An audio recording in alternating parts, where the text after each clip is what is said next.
চর কামারিয়া নতুন চর কলাবাগান জামে মসজিদের উদ্যোগে আয়োজিত ইসলামী মহাসম্মেলনের মহতারাম সভাপতি, সহ সভাপতি, প্রধান অতিথি, বিশেষ অতিথিবৃন্দ, পৃথিবীর ইতিহাসের দিকে তাকাইলে দেখা যায় কত বড় বড় পাপীদেরকে আমার আল্লাহ সামান্য সামান্য সিলায় পাপের জিন্দেগি পরিবর্তন করে আল্লাহর ওলি বানায় দিছে। আছে না?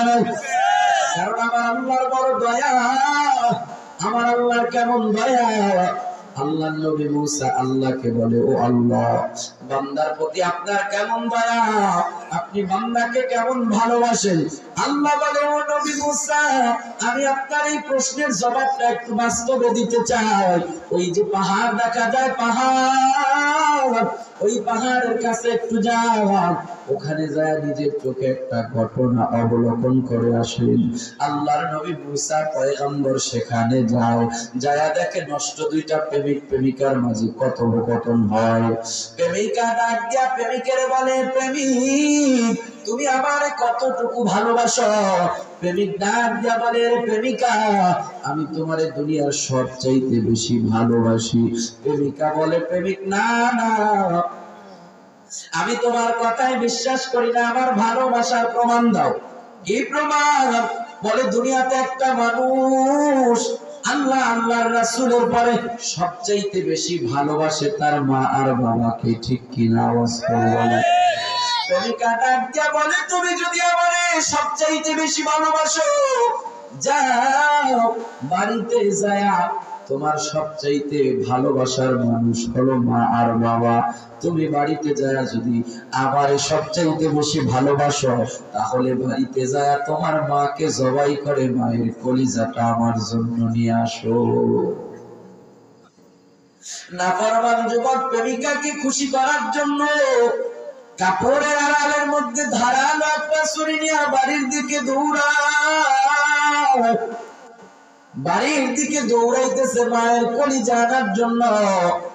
অপরদিকে মা বাড়ির দিকে তাকায় দেখে যে তার সন্তানটা বাড়ির দিকে দৌড়ায় আসতেছে। মা যেমন, মায়ের ধারণাটাও তেমন।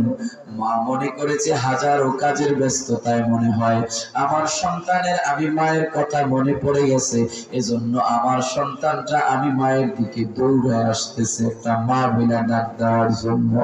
মা যেমন, তার ধারণাটাও তেমন, কিন্তু তার মা তো জানে না আজকের সন্তান মাকে মা বলে ডাকবার আসতেছে না, বরঞ্চ মা ওই সন্তান আজকে তারে দুনিয়া থেকে চিরবিদায় করে দেওয়ার জন্য আসতেছে। সন্তানটা আসতেছে বাড়ির দিকে দৌড়াইয়া, মা বাড়ি থেকে নাই, মা সন্তানের দিকে হাত বাড়া দিছে, এ আমার সন্তান, আয়া, আমি মায়ের কথা বুঝি মনে পড়ে গেছে, আয়া, আমি মায়ের বুকটা পাইতা দিলাম, মায়ের বুকে আয়া। কারণ একটা সন্তানের জন্য মায়ের বুকটা হলো দুনিয়াতে সবচাইতে আরাম আর শান্তির জায়গা। ঠিক কিনা বলেন? মায়ের বুকের চাইতে শান্তির জায়গা আর নাই, এজন্য মা বুক পেতে দিছে সন্তান, আমি মায়ের বুকে আমি মার একটা মা বলে ডাকবে। তোর মা একটা ডাক শোনার জন্যই তো জন্মের সময় মায়ের থেকে কলস কলস রক্ত জড়াইছি, কত কষ্ট মা করেছি সন্তান, শুধু তোর মুখে একটা মা ডাক শোনার জন্য। সন্তান বাড়ির দিকে দৌড়ে আসতেছে, কিন্তু মারে মা বলে ডাকবার জন্য আসতেছে না, বরঞ্চ ধারালো ছুরি নিয়ে আমাকে জবাইয়ের জন্য আসতেছে। সন্তান দৌড়ায় মায়ের কাছে আসার পর মায়ের বুকের মধ্যে সন্তান মাথা দেয় না, বরঞ্চ নাফরমান সন্তান মায়ের কাছে আসার পর মায়ের বুকে একটা লাথি লাগায়া দেয়, মায়ের বুকে একটা লাথি লাগায় মায়ের জমিনের মধ্যে ফালাইয়া মায়ের ঘাড়ের উপরে চইরা বসে সন্তান। এবার দাঁড়ানো ছুরিটা বাহির করার পর মায়ের গলার মধ্যে ছুরিটা চালাইয়া দেয়, মাকে দুনিয়া থেকে চিরবিদায় করে দেয়। মাকে ফেরে মায়ের বুক থেকে কলিজাটা বের করে নাফরমান সন্তানটা প্রেমিকাকে খুশি করার জন্য মায়ের কলিজা নিয়ে প্রেমিকার দিকে রওনা হয়। চরকাবাড়িয়ার মুসলমান ওই মুসা নবী এলাকার যুবকের কথা শোনার পর অনেকেই ময়দানে নাউজুবিল্লাহ বলেছেন। আমার তো মনে হয় চরকামারিয়ার এলাকার বাঁকে বাঁকে বাঁকে বাঁকে অনেক মা বাবার নাফরমান সন্তান এমনও আছে যারা বউয়ের কথায় মা বাবার সাথে শুধু খারাপ আচরণই নয়, বরঞ্চ মা বাবার গায়ে পর্যন্ত হাত তুলে আসে না। এই চরকামারিয়ার যুবক বন্ধু ভালো করে শোনো, কথা ভালো করে শোনো। নবী আমার কি বলে জানো? নবী আমার বলে হুমা জান্নাতুকা ওয়া হুমা নারুকা। মা বাবা তোমার জান্নাত, মা বাবা তোমার জাহান্নাম। মা বাবারে কষ্ট দিয়া দুনিয়ার বড় ওলি হলেও কিন্তু জান্নাত পাবা না। কারণ আমার নবী অন্য হাদিসের মধ্যে বলেন ইন্নাল জান্নাতা তাহতা আকদামিল উম্মাহাত। মা বাবার পায়ের তলে আল্লাহ সন্তানের বেহেশত রেখেছে। এ চরকাবাড়িয়ার যুবক, মস্ত বড় ওলিও যদি তুমি মা যদি তোমার প্রতি রাগান্বিত হয়, মা যদি তোমার উপরে অসন্তুষ্ট হয়, আল্লাহ তোমার উপরে অসন্তুষ্ট। আর আল্লাহ অসন্তুষ্ট হয়ে গেলে জান্নাত পাওয়া কঠিন কালেও সম্ভব না। ওই না ফরমান যুবক প্রেমিকাকে খুশি করার জন্য মায়ের কলিজা দিয়ে রওনা হয়।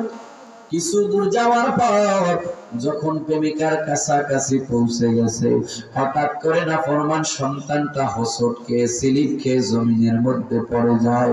হাত থেকে মায়ের কাটা কলিজাটা পড়ে যায়, ছিটকে যায় মায়ের কাটা কলিজাটা দূরে পড়ে। মায়ের কলিজাটা দূরে যায় পড়তে দেরি, সন্তানটা হোঁচট খায়া পড়ার পর এবার মায়ের কলিজা থেকে আওয়াজ আসতেছে, একটা কাটা কলিজা থেকে আওয়াজ আসে, রে আমার সন্তান, আমি মারে জবাই করে মায়ের কলিজা নিয়ে আসছো, মায়ের কোনো আফসোস নাই। কারণ আমি মা তো তোর জন্মের সময় সবার কাছ থেকে মরণের বিদায় নিয়ে আনিছিলাম। আমি মা তো তোরে প্রসব করার সময় সবার কাছ থেকে বিদায় নিয়ে মরার জন্য প্রস্তুত ছিলাম। বিনিময়ে তোরে একটু দুনিয়ার আলো বাতাস দেখাইতে চাইছি। কত এমন ঘটনা ঘটে, মা বাঁচলে সন্তান বাঁচবে না, সন্তান বাঁচলে মা বাঁচবে না। সিজারের সময় ডাক্তারেরা জিজ্ঞাসা করলে মায়ের একটাই জবাব, আমি মা হাজারবার মরতে রাজি, আমার সন্তানের বাঁচায় রাখো, ঠিক কিনা? মায়ের ওই কাটা কলিজা থেকে আওয়াজ আসতেছে, আওয়াজ, এরে আমার সন্তান, আমি মারে জবাই করে কলিজা নিয়ে আসছো, আফসোস নাই। ও আমার সন্তান, যেহেতু কলিজাটা নিয়ে আসছো, কলিজা থেকে আওয়াজ আসতেছে, সন্তান রে, তুই যে জমিনে হোঁচট খায়া পড়ে গেছো, স্লিপ খায়া পড়ে গেছো, কলিজার টুকরা বাজান, তুই জমিনের মধ্যে পড়ে গিয়ে ব্যথা পাইছো রে সন্তান। আল্লাহ নবী মুসা ঘটনা দেখে চোখের পানি সারি করে, আল্লাহ, একটা মায়ের কলিজার মধ্যে আপনি সন্তানের জন্য কেমন মুহাব্বত আর ভালোবাসা রেখেছেন। মায়ের কাটা কলিজাটা থেকেও সন্তানের ভালোবাসার আওয়াজ আসতেছে। আল্লাহ, আল্লাহ এবার ডাক দিয়া বলে, ও নবী মুসা, এবার তাহলে আপনি শুনেন, আপনি তো জানতে চাইছেন আমি বান্দারে কতটা ভালোবাসি। আমি আল্লাহ মুহাব্বত আর ভালোবাসার 100টা ভাগ করার পর একটা ভাগ মুহাব্বত আর ভালোবাসা তামাম পৃথিবীর সমস্ত মাখলুকের মাঝে ছড়াছিটা দিলাম। ওই মুহাব্বতে একটা ছিটা ফোটা যায় কুকুরের মধ্যে পড়ার কারণে কুকুরের মধ্যে কুকুরের সন্তানের জন্য বড় মায়া। ওই মুহাব্বতের একটা ছিটা ফোটা যায় বাঘের মধ্যে পড়ার কারণে বাঘের মধ্যে বাঘের সন্তানের জন্য বড় মায়া। ওই মুহাব্বতের একটা ছিটা যায় মায়ের মধ্যে পড়ার কারণে মায়ের মধ্যে সন্তানের জন্য এত মায়া। মায়ের কাটা কলিজা থেকেও সন্তানের মায়া আর ভালোবাসার আওয়াজ আসতেছে। আল্লাহর নবী মুসা ডাক দিয়া কয় আল্লাহ 100 ভাগ মুহাব্বতের 1 ভাগ মুহাব্বতের একটু সিটা ফোটার যদি এত পাওয়ার হয় তাহলে 99 ভাগ মুহাব্বতের জানি কত পাওয়ার। ও আল্লাহ আমার জানতে মন চায় এই পাওয়ারই 99 ভাগ মুহাব্বত আপনি কার জন্য রেখেছেন? লাম ইয়ালিদ ওয়া লাম ইউলাদ ওয়া লাম ইয়াকুল লাহু কুফুয়ান আহাদ। ও আল্লাহ দুনিয়াতে আপনার মা নাই, বাবা নাই, ছেলে নাই, মেয়ে নাই, না আপনি কারো থেকে জন্ম নিয়েছেন না কাউকে জন্ম দিয়েছেন, তাহলে এই পাওয়ারই 99 ভাগ মুহাব্বত আপনার ভিতরে আপনি কার জন্য রেখেছেন? আল্লাহ ডাক দিয়া কয় ও নবী মুসা এই পাওয়ারই 99 ভাগ মুহাব্বত আমি আমার দুনিয়াতে মাখলুকের মাঝে বান্দা বান্দির জন্য রেখেছি। আমি আল্লাহ বড় বান্দা বান্দিকে ভালোবাসি, ওই পাওয়ারই 99 ভাগ আমি আমার বান্দা বান্দির জন্য রেখেছি। ও আল্লাহ এই পাওয়ারই 99 ভাগ মুহাব্বত দিয়ে আপনি আপনার বান্দা বান্দিকে কি করবেন? আল্লাহ ডাক দিয়া কয় নবী মুসা বান্দা বান্দি দুনিয়ার জমিনে যাওয়ার পর শয়তানের ধোঁকায় পড়ে বান্দা বান্দি গুনাহ করে ফেলবে, আপনার আমার জীবনে গুনাহ আছে না নাই? আরে বান্দা নাই মানে কি গুনার তো অভাবই নাই। আল্লাহ বলে বান্দা বান্দি দুনিয়ার জমিনে যাওয়ার পর যখন চতুর্দিক থেকে শয়তানের ধোঁকায় গুনাহ করে গুনাহগার হয়ে যাবে, হঠাৎ করে চরকামারি একদিন মাহফিলের আয়োজন, বান্দা বান্দি ওই ময়দানে বসার পর আমি আল্লাহর দয়া মায়া সম্পর্কে জানতে পারার পর বান্দা বান্দি যখন দয়া আর মায়া নিয়া তওবার নিয়তে আমি আল্লাহকে একটা আল্লাহ বলে ডাক দিব। ও চরকামারিয়ার মুসলমান তওবার নিয়তে আল্লাহকে কি একটু মুহাব্বতে ডাক দিয়া বলা যায়নি আল্লাহ? সবটুকু মুহাব্বত উজাড় করে দিয়ে তওবার নিয়তে সবাই একটু আওয়াজ করে বলেন না আল্লাহ, জোরে আওয়াজ করে বলেন না আল্লাহ। আল্লাহ বলে বান্দা বান্দি যখন আমি আল্লাহকে তওবার নিয়তে মুহাব্বত নিয়ে ডাক দিবে, আমি আল্লাহ ওই পাওয়ারই 99 ভাগ মুহাব্বত দিয়া বান্দার ডাকের সাথে সাথে বান্দার জীবনের সমস্ত গুনাহ মাফ করে দিব।